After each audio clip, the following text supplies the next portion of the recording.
Are you really a sales professional if you don't have a side hustle?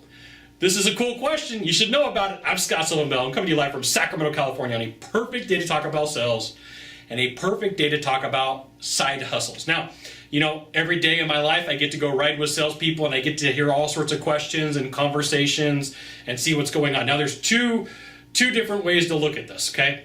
So first off, if you're maxed out and you're making all the money that you can, and that's it, there's nothing else, you can't get better at your job, you can't increase your closing rate, by all means, find a side hustle. Now, here's where I'm going to be unpopular, and I'm way cool with this, because my line of haters is way longer than my line of lovers, right? So when it comes to me giving some advice, sometimes people are like, I don't like that Scott Sylvan Bell guy, he just says it how it is, and I'm just going to let you know that there's plenty of salespeople who are weak at what they do, and so instead of them focusing on how to become a better salesperson and close more deals and optimize their time, they're constantly chasing stuff. Now, I was in a forum probably about 6 months ago, and this woman gets on and she was like, hey, I'm a real estate agent, I'm part of this MLM, I'm part of this MLM, and I work full-time doing this job. I'm like, whoa, wait a minute, that's like 8 jobs. It's like 4, but she, you know, and my whole point to her was, hey, you need to focus on one thing. Like, you know, you can't treat religion this way and pick like 9 different religions and try to live up against all it. It won't work. It's crazy, right? So first and foremost, if you're closing and you're maxed out on income, by all means, go find a side hustle, get really good at it, and hopefully it makes you a ton of money.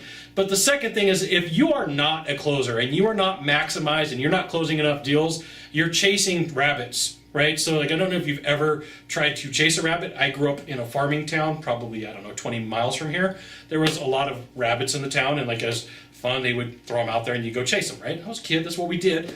Chasing 2 rabbits is hard. Chasing 3 rabbits is even harder. Chasing 4, you're never getting anything done, okay? So should you have a side hustle? If you are a closer and you've maxed out on your income, then yeah, get a side hustle. But if you are not a closer and you're struggling, you know, you really got to focus on your job to get better. I know that's probably not what you wanted to hear. Like, I'm going to be like 50-50. People will be like, hey, I love it, or hey, I hate it. So like, why don't you do this? In the box down below, leave a comment. If you love it, put I love it. If you hate it, put I hate it. I'm cool with it either way, right? I'm cool with it, not a big deal. But from here, think about it. If you're closing, you're making all the money that you can, you've optimized your time. But if you are struggling to close deals and now you're chasing another job or another industry, good luck. Now you got one thing to do from here. Just one thing. That was a pretty cool transition. Just one thing.